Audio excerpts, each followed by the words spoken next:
जय गुरुदेव। स्वामी जी महाराज साखू की लकड़ी खरीदने गए। लखनऊ में सब बातें बेकार हो गई तो स्वामी जी महाराज ने मुझसे कहा, शंभू, आश्रम के लिए साखू की लकड़ी खरीदनी है। सुनता हूं कि साखू की लकड़ी हमीरपुर में अच्छी मिलती है, चलो हमीरपुर चलेंगे। मैंने कहा, महाराज जैसी आज्ञा। तब स्वामी जी महाराज मुझे लेकर कार से ही हमीरपुर गए। वहां एक सरदार जी के यहाँ गए। समझ में आया कि वे पहले से ही स्वामी जी महाराज के प्रेमी थे। वहां स्वामी जी महाराज 3-4 दिन रुके। मुझसे कहा कि इनके साथ जाकर साखू की लकड़ी देखाओ। मैं तो कुछ समझता नहीं था, साथ गया और वापस आया। जो कुछ वहां देखा सुना आकर बता दिया। वहां के प्रवास के समय मुझे सचमुच हल्का बुखार रहने लगा। स्वामी जी महाराज को बताया तो उन्होंने कहा कि सवेरे बाजार चले जाना, एक मूली खरीद कर पूरी मूली जड़ की ओर से खाते हुए पत्तियां सब खा लेना, ठीक हो जाएगा। वैसा ही किया और ठीक हो गया। दूसरे दिन पोर्टिको के पास बरामदे में जमीन पर सोया हुआ था। 4 बजे भोर में स्वामी जी महाराज आए और आंख पर टॉर्च जलाए। मैं तुरंत उठ बैठा तो इशारा किया, कुछ बोलो मत और साथ आओ। पीछे पीछे गया तो स्वामी जी महाराज कार में बैठ गए और कहा कि कार को पीछे से ढकेलो, बाहर निकालेंगे। यहां स्टार्ट करेंगे तो सब उठ जाएंगे। कार ढकेल कर बाहर ले गए। वहां कार स्टार्ट करके कहे, फौरन पीछे बैठ जाओ। मैं बैठ गया तो कार लेकर चले। सवेरा होने लगा। जब सूरज निकल आया तो हम लोग छतरपुर में थे। वहां एक पेट्रोल पंप पर पहुंचे। तब आज्ञा दिए कि जाओ पूछो कि ये पेट्रोल पंप किसका है और वे कहाँ रहते हैं। मालूम हुआ कि इस पेट्रोल पंप के मालिक श्री दुर्गा प्रसाद अग्रवाल हैं। स्वामी जी महाराज ने कहा कि पंप पर से एक आदमी साथ लो जो उनके घर तक पहुंचाए। आदमी को लेकर स्वामी जी महाराज उनके घर गए। छतरपुर में सेठ दुर्गा प्रसाद अग्रवाल के यहाँ। उनके बंगले पर पहुंचकर स्वामी जी महाराज उनके बैठक में चले गए और मैं कार के पास खड़ा रहा। सेठ को तो कुछ समझ में न आया, पर उनकी पत्नी और लड़की ने दर्शन किया तो कहने लगे कि यही महापुरुष हैं जो स्वप्न में दर्शन दिए थे। सब लोग भाव विभोर हो गए और चरणों पर गिर गए। स्वामी जी महाराज ने नाश्ता किया और नौकर से कहा कि कार के पास जो खड़ा है उसे बुला ले आओ। तब एक नौकर आया और कहा, ओ क्लीनियर, इधर आओ, स्वामी जी बुला रहे हैं। मैंने कार का फाटक चाबी से बंद किया और चाबी लेकर स्वामी जी महाराज के पास गया। स्वामी जी महाराज मुझे देखकर खूब हंसे और कहा, जाओ दातुन मंजन कर लो। मैंने पूछा, महाराज साखू की लकड़ी? तो हंसने लगे। कहा, साखू की लकड़ी खरीद तो ली। वहां 2-3 घंटे रुके। उन लोगों को सत्संग सुनाया। वे लोग बड़े प्रभावित हुए। सेठ दुर्गा प्रसाद अग्रवाल ने सत्संग करने को कहा तो स्वामी जी महाराज ने कहा, 2-3 दिन में सत्संग का प्रबंध कर लो और खूब प्रचार कर दो। अधिकारियों को भी बुला लेना। चौथे दिन आऊंगा तो सत्संग होगा। फिर हम लोग वापस हमीरपुर लौट आए। हमीरपुर में स्वामी जी महाराज के गुरु भाई श्री भगवती प्रसाद तिवारी जी, राजा साहब वसोट वाले, और श्री परमेश्वरी दयाल श्रीवास्तव, भरवा सुमेरपुर के, ये भी थे। चौथे दिन स्वामी जी महाराज ने मुझे बुलाया और कहा, शंभू सूट पहन लो और छतरपुर चले जाओ, देख लो सब प्रबंध ठीक रहे। जब मैं छतरपुर पहुंचा तो सेठ जी तथा अन्य लोग मुझे नीचे से ऊपर तक देखकर पूछने लगे, क्या आप ही उस दिन क्लीनियर थे? हमने कहा, हाँ, हमारे जैसे वहां कितने क्लीनियर पड़े हैं। सब इंतजाम देख लिया। सेठ जी पूछे कि क्या महात्मा जी बोल लेंगे? मैंने डीएम एसपी को सबको बुला लिया है। मैंने कहा, आप चिंता न करें, वे बहुत उच्च कोटि के महात्मा महापुरुष हैं। स्वामी जी महाराज समय से आए, और बहुत ही उच्च कोटि का सत्संग हुआ। लोग नामदान भी लिए। 3-4 दिन सत्संग हुआ।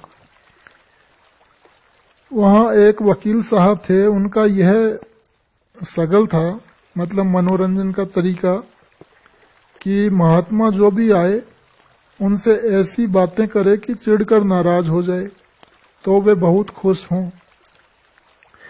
वे वकील साहब स्वामी जी महाराज के पास आए और चिटकाने वाली बातें करने लगे। स्वामी जी महाराज उनकी बातों को सुनकर मुस्कुराते रहे। जब वकील साहब ने देखा कि ये तो चिटक नहीं रहे हैं तो बोले कि महाराज आप मुस्कुरा क्यों रहे हैं? स्वामी जी महाराज ने कहा कि मैं इसलिए मुस्कुरा रहा हूं कि आपकी 2 बीवियां हैं। रात में एक अपनी ओर खींचती है, दूसरी अपनी ओर। आपकी उस दशा को सोचकर मुस्कुरा रहा हूं। स्वामी जी महाराज ने उन्हें समझाया कि महापुरुषों से ऐसी बातें नहीं करनी चाहिए। वकील साहब ने बहुत क्षमा मांगी और कहा कि आज मैंने जाना कि महापुरुष त्रिकालदर्शी होते हैं और वे सब कुछ जानते हैं। फिर स्वामी जी महाराज 3-4 दिन तक सत्संग करके नामदान देकर वापस मथुरा लौट आए और मुझे कहा कि अब तुम घर लौट जाओ और अपना काम करो। लौटने पर प्रिंसिपल ने छुट्टी कैंसिल नहीं की। टीबी की पूरी जांच कराई, एक्सरे, खून और कफ की जांच कराई और उसके बाद ही ज्वाइन करने दिया। जब कार में खराबी आई, सन 1961 की बात है। स्वामी जी महाराज एक बार कार से ललितपुर गए, झांसी, सत्संग के लिए। मुझे भी साथ ले गए थे। उधर के प्रेमियों ने झांसी में एक बड़े हाल में सत्संग का आयोजन किया था, पर उस सत्संग की सूचना स्वामी जी महाराज को विलंब से मिली। आयोजन में न पहुंचने पर लोगों में गलत भावना होती, अतः गुरु महाराज कार को तेज रफ्तार से चलाते हुए उतनी दूरी किसी प्रकार तय करके सत्संग हाल में ठीक समय से रात्रि 8 बजे पहुंच गए। वे तुरंत मंच पर जाकर बहुत प्रभावशाली सत्संग किए। तब दूसरे दिन झांसी से मथुरा के लिए चले। ग्वालियर पहुंचते पहुंचते रात हो गई। भूख भी सबको लगी थी। स्वामी जी महाराज ने मुझे एक हलवाई की दुकान पर हिदायत देकर भेजा कि उससे पूछना कि अंडा आपके यहां मिलेगा। जब वह अंडे का नाम सुनकर चिढ़ जाएगा तो समझ लेना कि ये शाकाहारी दुकान है। तब वहीं से पूरी सब्जी ले लेना। जाओ ले आओ। ऐसा ही किया और पूरी सब्जी ले आए। तब स्वामी जी महाराज भी खाए और हम भी खाए। रात में एक गृहस्थ से प्रार्थना करके एक चारपाई मांगकर ले आए और पास में कुएं की जगत पर बिछाकर बिस्तर लगाकर स्वामी जी महाराज से विश्राम करने को कहा। हम सड़क के किनारे भोट पर पत्थर का चबूतरा, उस पर लेटे। सवेरे उठकर स्वामी जी महाराज को पास के एक धर्मशाला में स्नान आदि के लिए ले गए। हम लोग तैयार होकर धौलपुर के लिए चल दिए और ग्वालियर शहर के बाहर 7-8 किलोमीटर निकल आए तो एक निचाट स्थान पर पहुंचने पर कार बिगड़ गई और स्टार्ट ही न हो। काफी परेशान होकर जब स्वामी जी महाराज कार को ठीक न कर पाए तो उधर से गुजरने वाली गाड़ियों के ड्राइवर से भी कहते तो वे भी ठीक न कर पाए। स्वामी जी महाराज ने मुझसे कहा कि शंभू कहीं से एक गिलास पानी लाओ। मैंने चारों ओर देखा तो एक बावड़ी नजर आई। बावड़ी उसे कहते हैं जिसमें पानी के तल तक पहुंचने के लिए सीढ़ी बनी होती है। मैं वहां नीचे तक पहुंचकर देखा कि पानी गंदा है और कीड़े भी थे। उसी पानी को हाथ से हिलाकर एक लोटे में पानी भरकर बावड़ी से बाहर निकाला। अभी स्वामी जी महाराज से दूर ही था कि स्वामी जी महाराज ने कहा, शंभू पानी फेंक दो, दौड़ कर आओ, गाड़ी ठीक हो गई है।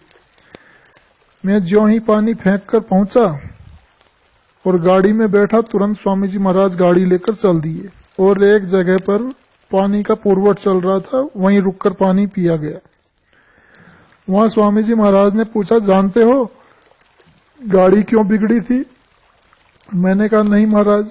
तो स्वामी जी महाराज ने बताया कि गाड़ी इसलिए बिगड़ी थी कि एक आदमी कत्ल करके भागता हुआ गाड़ी के पास आया, तो स्वामी जी महाराज से कहा मुझे धौलपुर तक लिफ्ट दे दीजिए, वह पुलिस द्वारा पकड़ा जाएगा। लिफ्ट देता तो मैं भी फंस जाता। वह किसी ट्रक पर बैठकर चला गया, तब गाड़ी ठीक हो गई। हम लोग फिर धौलपुर से भरतपुर होकर मथुरा आ गए। स्वामी जी महाराज ने किताबें छापने की आज्ञा दी। सन 1967 के मथुरा भंडारे की बात है। पुराने आश्रम कृष्णा नगर पर वार्षिक भंडारे का अवसर था। परम पूज्य स्वामी जी महाराज ने मुझे बुलाया और आज्ञा दी कि शंभू, मार्च 1968 में काफिला निकलने वाला है, तुम मेरी 9 किताबों की 4000 प्रतियां छापकर रेलवे से 1 मार्च तक मेरे पास जयपुर भेज देना। फिर 4000 प्रतियां छापकर 15 मार्च तक मेरे पास इंदौर भेज देना। फिर 4000 प्रतियां छापकर 31 मार्च तक अहमदाबाद भेज देना। फिर 4000 प्रतियां छापकर तैयार रखना, जहां बताऊंगा वहां भेज देना। मैंने कहा महाराज जैसी आज्ञा। वहां से आकर भाई राम समुद्र जी को आजमगढ़ वालों को बताया, तो उन्होंने कहा शंभू कैसे करोगे, बहुत रुपया लगेगा, तुम्हारे पास तो रुपए हैं नहीं। मैंने कहा यह तो मैं नहीं जानता, पर प्रेस तथा छपाई हमारे जिम्मे है, तो स्वाभाविक है कि स्वामी जी महाराज मुझसे ही कहेंगे।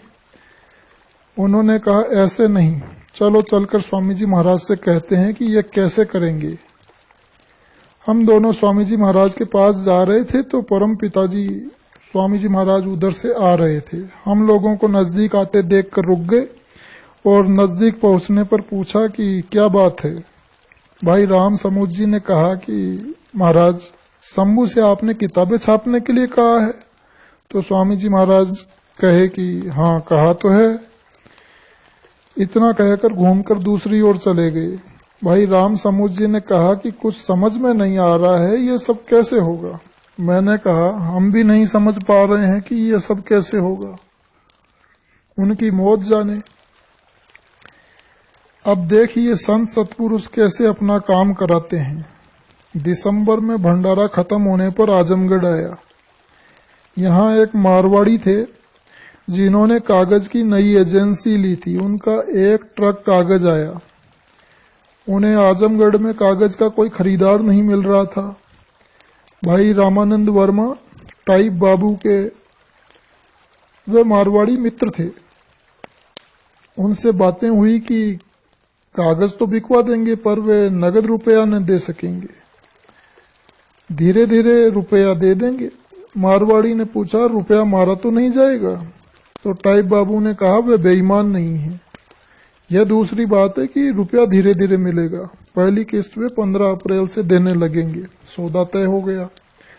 लगभग 60,000 रुपए का कागज लेकर रख लिया गया। किताबों की छपाई आजमगढ़ के अनेक प्रेसों में बांटकर शुरू की गई।